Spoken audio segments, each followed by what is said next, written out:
बिस्मिल्लाहिर्रहमानिर्रहीम। अस्सलामुअलैकुम।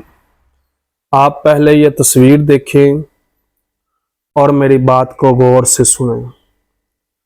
आजकल ये लूटने का नया तरीका ढूंढा है।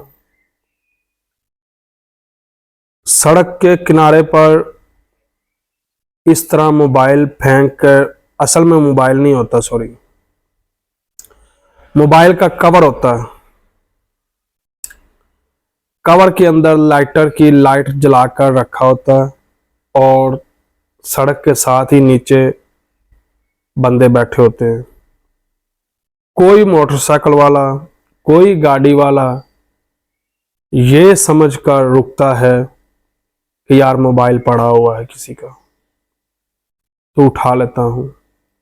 जैसे ही वो उठाने के लिए रुकते हैं तो वारदात पड़ जाती है। अगर आपको सड़क पर इस तरह की कोई चीज मिलती है तो मेहरबानी करके मत रुकें, अपनी भी हिफाजत करें और अपने माल की भी हिफाजत करें। शुक्रिया।